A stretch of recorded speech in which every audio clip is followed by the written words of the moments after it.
Meus irmãos, cumprimento a todos com a paz do Senhor.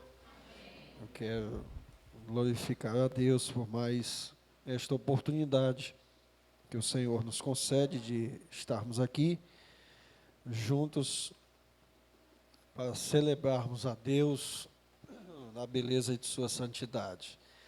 Quero agradecer a Deus pelo convite a mim feito. Nossa irmã Socorro lançou o convite e aprove a Deus a oportunidade de estarmos aqui. Agradecer a Deus pela vida do nosso dirigente e co-pastor, presbítero André, sua digna esposa, irmã Sabrina, que Deus abençoe. Louvo a Deus pela vida da minha família, que me acompanha, meu amigo Jones Helson, lá da sede, que também veio conosco. Enfim, louvo a Deus pela vida de cada um dos irmãos. Os irmãos vão orando aí para conseguir pregar, porque é só mudar o tempo que quem é alérgico começa logo a espirrar, a dar uma coceira no nariz insuportável. Mas creio que o Senhor continuará falando conosco, como já tem falado. Já ouvimos a voz de Deus, tratando aos nossos corações, nos louvores, nas meditações feitas aqui. E quão bom é ouvirmos falar acerca do Evangelho. O Evangelho é uma semente, como foi dito aqui pelo nosso irmão Francisco, é uma semente que plantada em um solo exato, em um solo que esteja disposto a frutificar, é uma semente que vai produzir frutos. E graças a Deus que o Senhor encontrou este solo aqui na vida de cada um dos irmãos, produzindo frutos para a glória de Deus. Cristo disse, em Mateus capítulo 5, versículo 16, que a vossa luz resplandeça diante dos homens, para que todos vejam as vossas obras, ou os vossos frutos, e glorifiquem ao vosso Pai que está nos céus. O Cristo que o mundo conhece, o Evangelho que o mundo conhece, nada mais é do que o nosso comportamento, não é aquilo que falamos, é aquilo que fazemos. Francisco de Assis, o tão conhecido São Francisco de Assis, disse uma frase que eu acho magnífica. Ele disse: falemos de Jesus e, se preciso for, use palavras. O comportamento está acima daquilo que eu falo.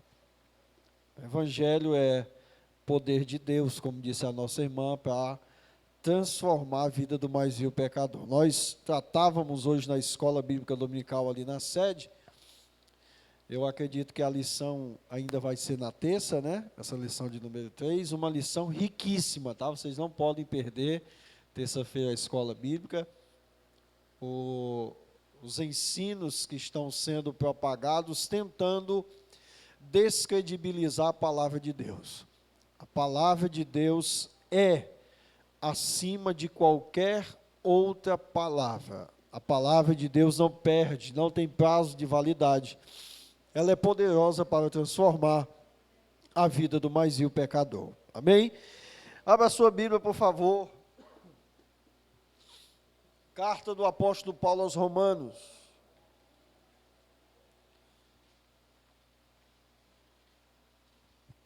Carta do apóstolo Paulo aos Romanos, capítulo 5, versículos 18 e 19.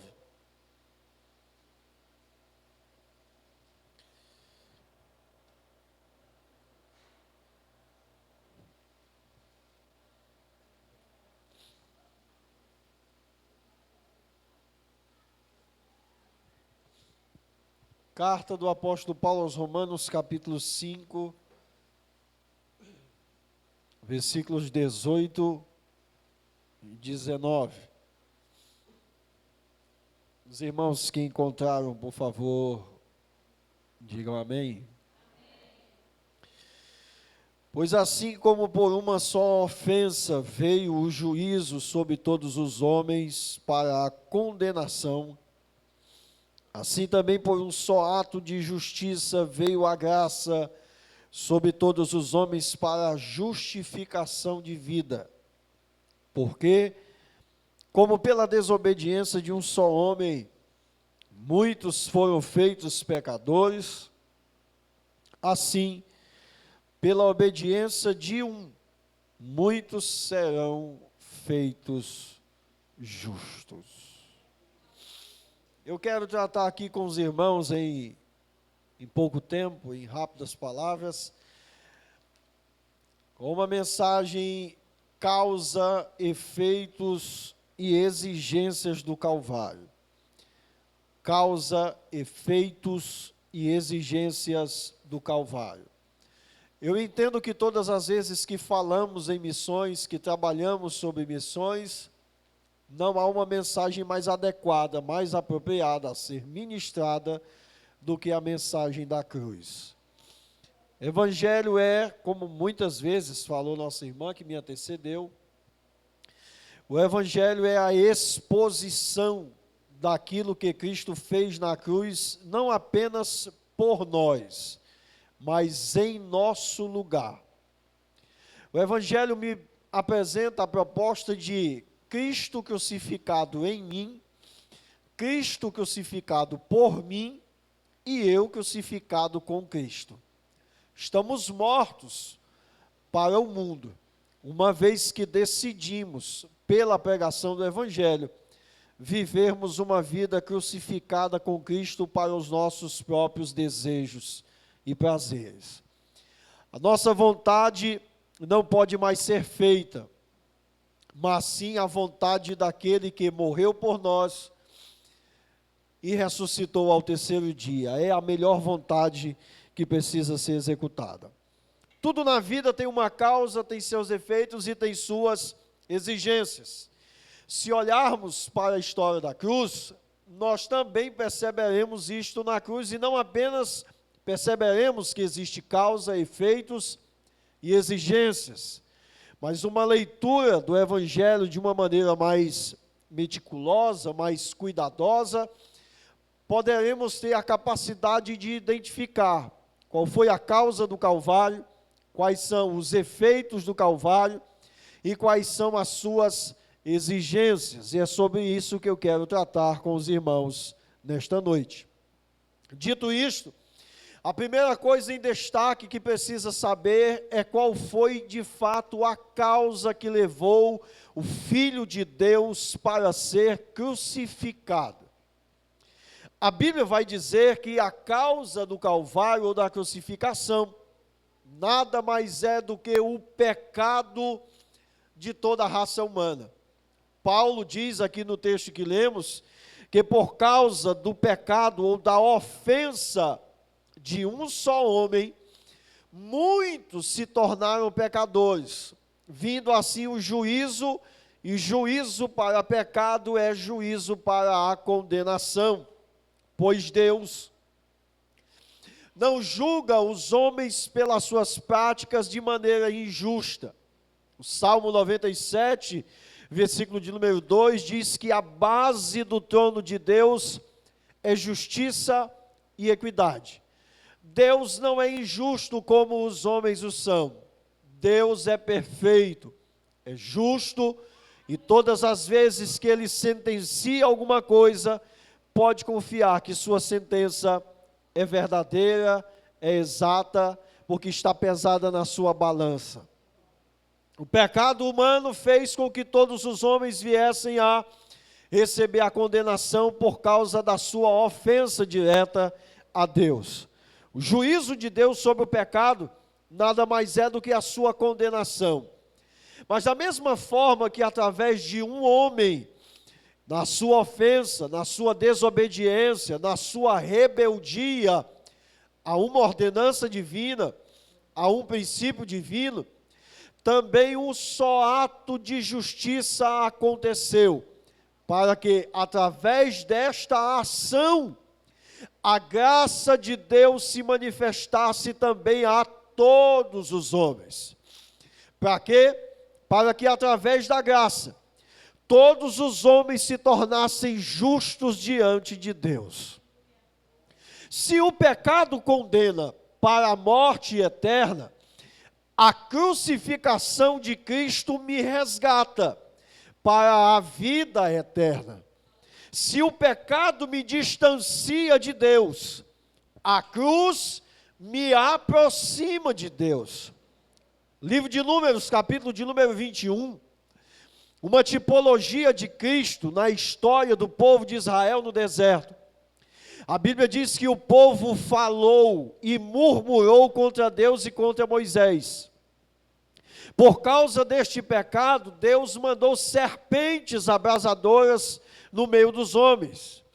Essa serpente picava todos aqueles murmuradores, e alguns historiadores chegam a dizer que a sensação do veneno quando corria pelo corpo, por isso chamada de serpentes abrasadoras, é como se fosse um fogo que fosse queimando e circulando no corpo daqueles homens, até que os levassem à morte. O povo se arrepende, corre para Moisés e disse: Moisés, ora a Deus, para que Deus tenha misericórdia de nós, e retire essa serpente de nosso meio. A palavra de Deus para Moisés foi: Moisés, construa uma serpente de bronze, e coloque essa serpente em uma haste, e há de ser que todo aquele que for picado por esta serpente, e olhar para a serpente de bronze que está na haste, há de ser que o veneno vai cessar, não vai mais ter poder para que possa matá-la. Lá em João capítulo 3, a partir do versículo 14, Jesus vai dizer o seguinte: porque assim como Moisés levantou a serpente no deserto, importa que o Filho do Homem seja levantado sobre a terra. O que significa dizer isso? A palavra hebraica para haste, em Números capítulo 21, é nak. Nak significa ponto de reencontro. O que Deus estava dizendo a Moisés era o seguinte: Moisés, já que o povo se arrependeu, diga a eles que todas as vezes que a serpente picá-los, e enquanto o veneno estiver correndo pelo seu corpo, e eles olharem para a serpente de bronze, eles vão encontrar lá um ponto de reencontro comigo, e vão enxergar que aquilo que lhe mata está neutralizada, não tem mais poder, não tem mais efeito.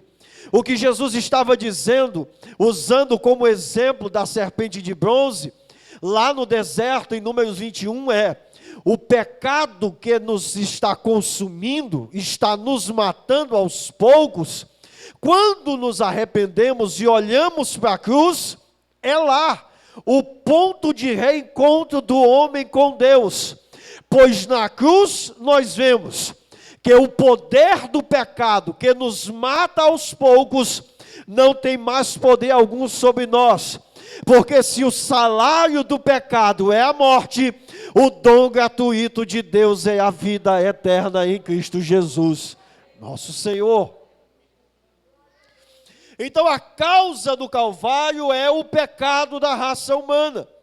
Isaías 53, versículo de número 5, o texto do profeta vai dizer: porque ele foi ferido pelas nossas transgressões, foi moído pelas nossas iniquidades.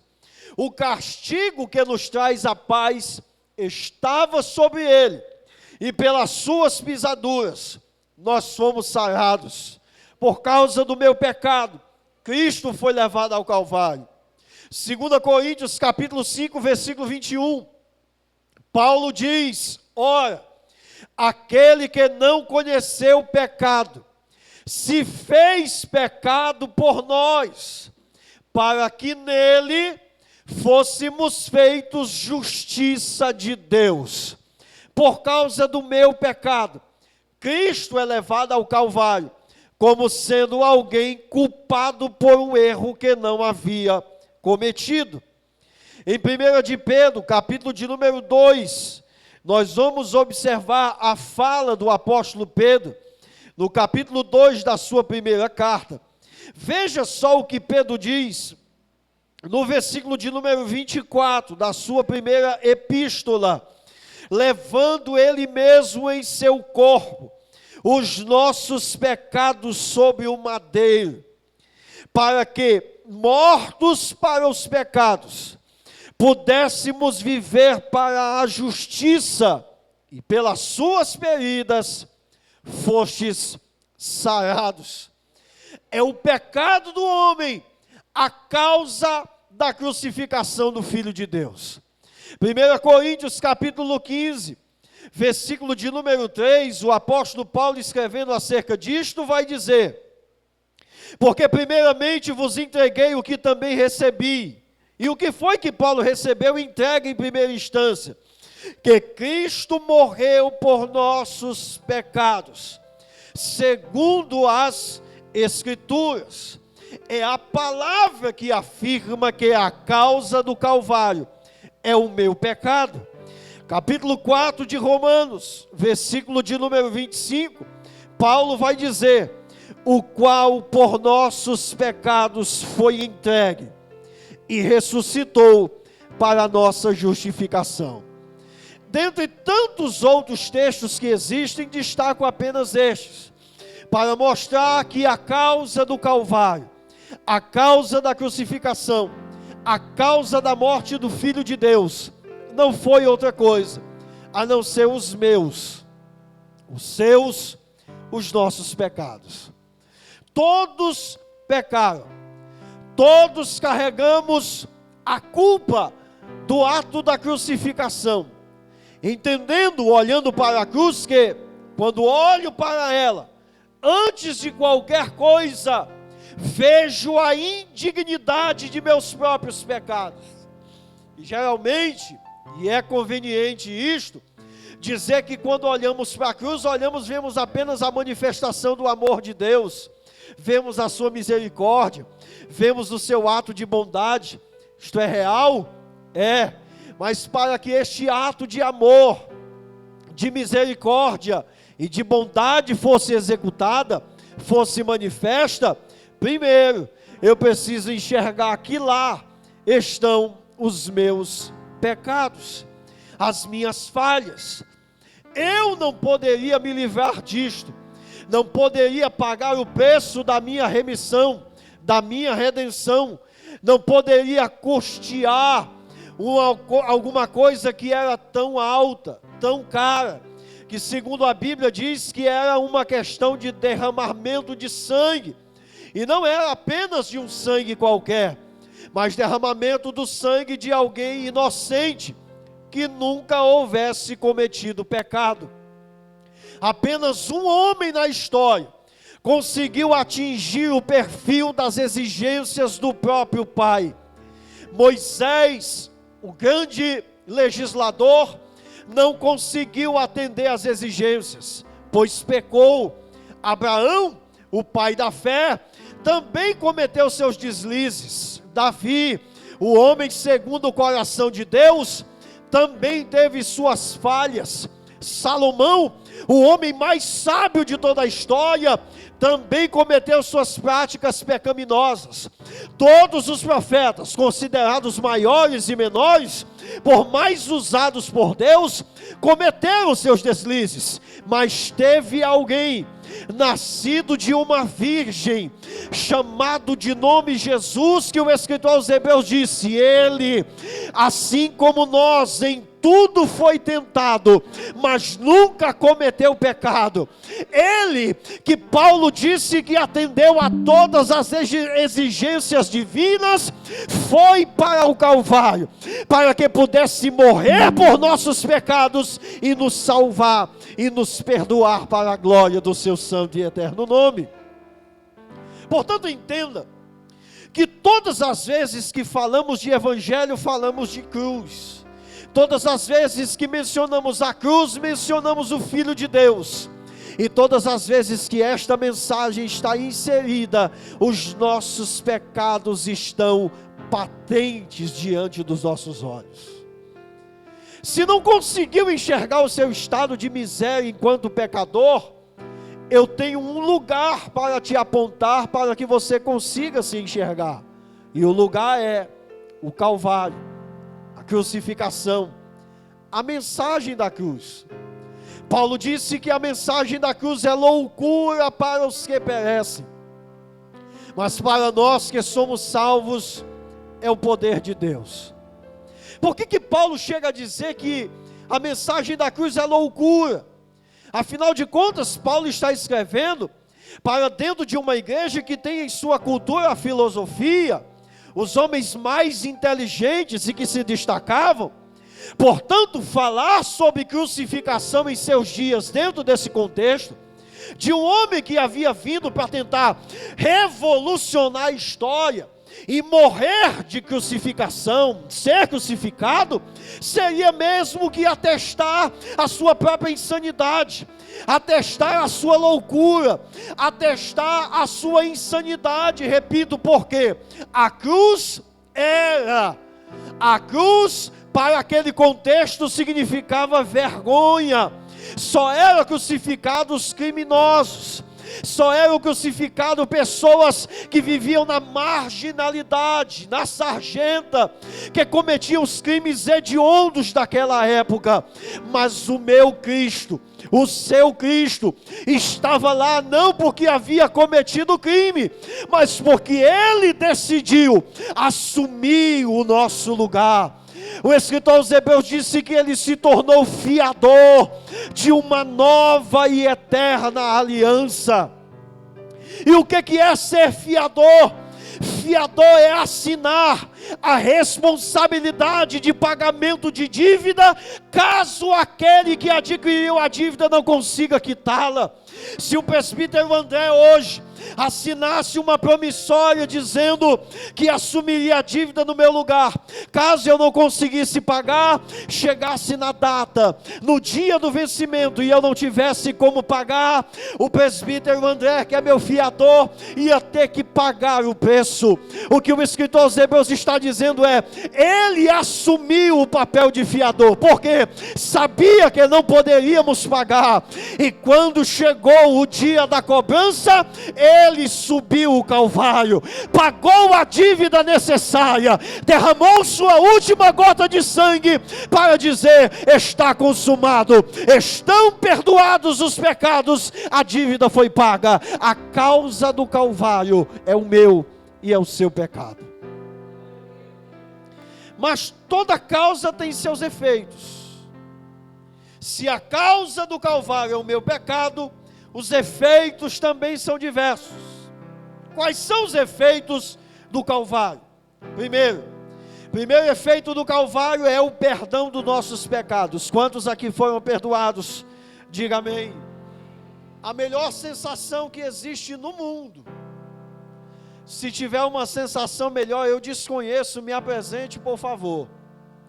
Mas a melhor sensação que eu já pude experimentar no mundo é olhar e ver quem fui, olhar e ver quem sou, e saber que todos os meus inúmeros e horrendos pecados foram perdoados por aquele que decidiu, por me amar, se entregar em meu lugar. Se isto não alegra a sua alma, não faz você agradecê-lo e glorificá-lo, estamos precisando rever os nossos conceitos de cristianismo. Ter coisas terrenas é bom? É, mas não existe uma notícia melhor do que olhar para a Bíblia Sagrada e enxergar: sou pecador, sou falho, a minha ofensa me leva pelo juízo de Deus à condenação, mas Ele veio, assumiu o meu lugar, e pela sua graça, perdoou os meus pecados, e me tornou justo diante daquele que é justo. 1 João capítulo 1, versículo de número 9, João disse: se confessarmos os nossos pecados, Ele é fiel e justo para nos perdoar de toda a iniquidade. Precisamos aprender a confessar pecados. A nossa geração, por rejeitar a causa do Calvário, ou por desconhecer a causa do Calvário, na verdade tenta encobrir os seus erros, tenta encobrir os seus pecados. Mas a Bíblia é clara: se confessarmos os nossos pecados, Ele é fiel e justo. Mas a pergunta é: se Deus é justo, aonde está a justiça divina inocentando o humano culpado? Dá a ideia de que Deus, se não entendermos, dá a ideia de que Deus é aquele pai irresponsável. Desse conceito de amor que a nossa geração entende, de que Deus é um pai irresponsável, que entrega um veículo na mão de um filho embriagado, que mata alguém atropelado e vai lá, paga a fiança e o tira da cadeia. Mas Deus, no seu atributo de justiça, mostra de que se a ofensa diante de seu juízo me leva à condenação, só há um caminho para que a sua justiça se aplique na minha absolvição. Qual é? Aplicar a sua punição sobre alguém. Alguém deveria pagar o preço do pecado da humanidade, pois Deus, apesar de ser amor, é justo. Conta-se a história de um rei, que baixou um decreto no seu reino e disse: todos aqueles que foram apanhados, roubando no meu reino, serão arrancados seus olhos. O crime de roubo parou por muito tempo naquele reino, graças ao decreto do rei. Mas um dia alguém chegou para o rei e disse: ó rei, foi pego alguém roubando no seu reino. E a sua justiça, o seu decreto disse que se alguém for pego roubando, precisa ser arrancado-lhes os olhos. E o rei disse que faça valer o meu decreto. Ele disse: só tem uma coisa, ó rei. Quem foi pego roubando no teu reino foi o teu próprio filho. Agora coloque-se no coração de pai e de mãe. O pai pensou, talvez no seu íntimo, perdoar o erro do filho. Mas se ele passa a mão na cabeça do filho, ignorando o seu decreto, passando por cima de seu decreto, acabaria com os princípios estabelecidos por ele mesmo dentro de seu reino. Por outro lado, se ele aplica a sua justiça baseado no seu decreto, onde estaria o amor de seu pai penalizando seu filho, por causa do cometimento de um erro? O rei para e pensa, e disse: a justiça precisa ser aplicada. Se são 2 olhos que vocês querem, 2 olhos vocês terão. Arranquem os meus. O rei disse: assuma o lugar do meu filho, para que a justiça seja aplicada, mas para que ele receba o perdão dos seus delitos cometidos. Um dia pecamos e o diabo disse: o salário do pecado é a morte, o Senhor é justo, aplique-se a justiça aos pecadores. Imagina Deus olhando do seu trono e dizendo: a justiça seja aplicada. Seu filho se levanta e disse: aplique-se sobre mim. Descerei ao mundo, nascerei de uma virgem, crescerei sem cometer pecado, vou me entregar no Calvário, para que o preço seja pago, mas que eles recebam o perdão dos seus delitos e pecados cometidos. Ele pagou o preço para que pudéssemos ter os nossos pecados perdoados. O Salmo de número 103, dos versículos 1 ao 3, o salmista dizia: bendize, ó minha alma, ao Senhor, e tudo que há em mim bendiga o seu santo nome. Bendize, ó minha alma, ao Senhor, e não te esqueça de nenhum de seus benefícios. Quais são eles? Ele é quem perdoa todas as tuas iniquidades, e que sara todas as tuas enfermidades. O que o mundo precisa ouvir é: aquele que morreu no Calvário em nosso lugar, está disposto a perdoar as suas práticas pecaminosas. Bendito seja o nome de Jesus para sempre. Segundo efeito do Calvário: uma vez tendo os pecados perdoados, nós passaremos a ter a nossa salvação garantida. Mateus capítulo 1, versículo de número 21. Quando o anjo aparece a Maria, ele disse: você vai gerar, vai colocar o nome do menino de Jesus, porque ele salvará o seu povo dos seus pecados.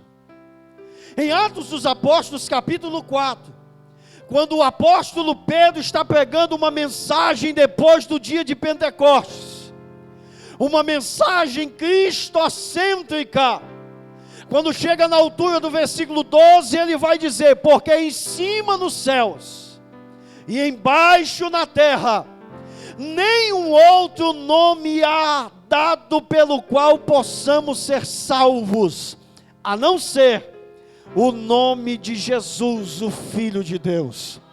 Não há salvação em Paulo, em Pedro, em Tiago, em Maria, em João. A salvação está única e exclusivamente em Jesus, o nosso Senhor e Salvador.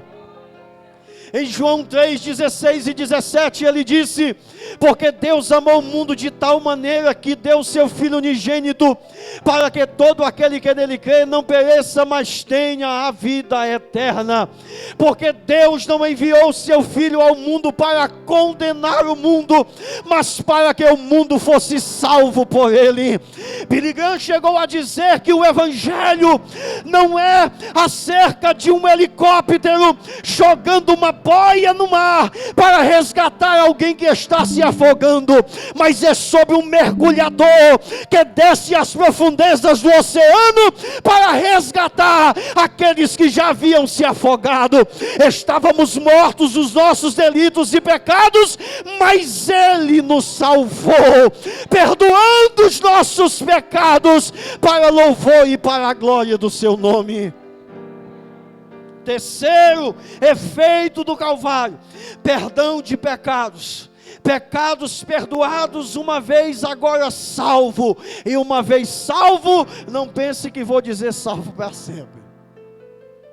Uma vez salvo, precisamos andar em novidade de vida. Paulo diz em Romanos capítulo 6, versículo 4, que pela sua morte, com o batismo, nós fomos sepultados juntamente com Ele, para que na sua ressurreição pudéssemos ressuscitar juntamente com Ele.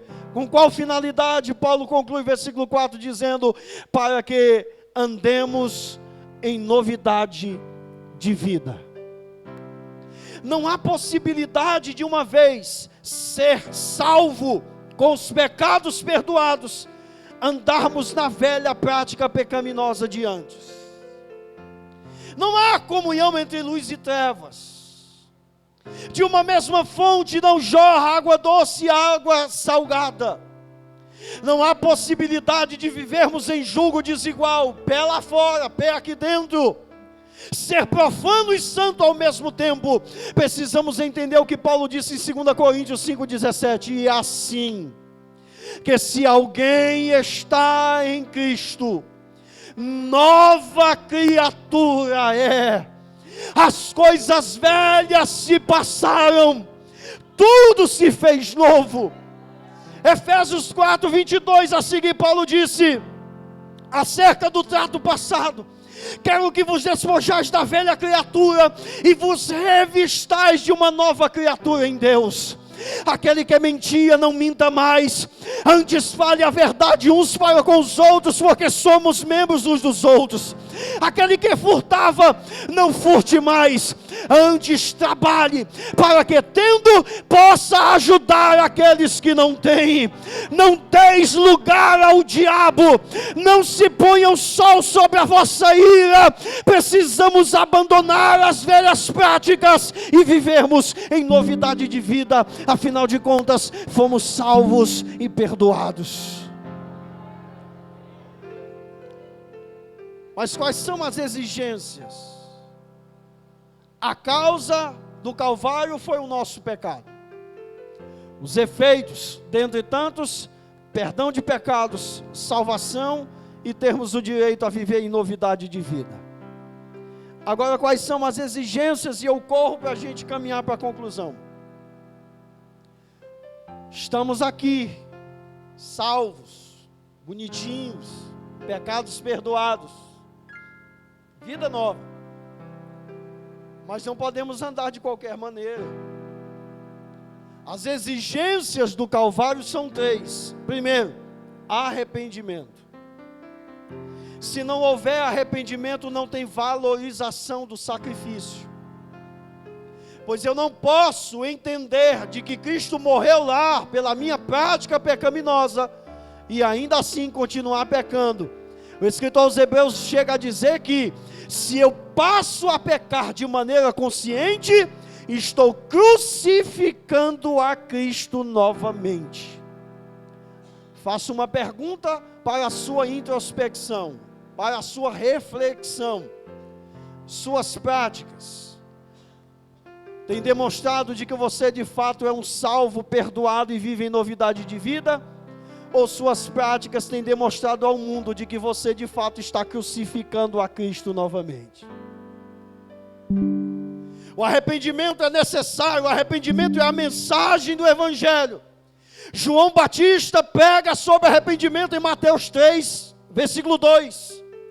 Em Marcos 1, do versículo 14 a seguir, Jesus prega sobre arrependimento. Em Atos dos Apóstolos, capítulos 2 e 3, a igreja primitiva prega sobre o arrependimento. Por que causa não queremos mais falar sobre isso? A igreja do tempo presente precisa falar sobre arrependimento.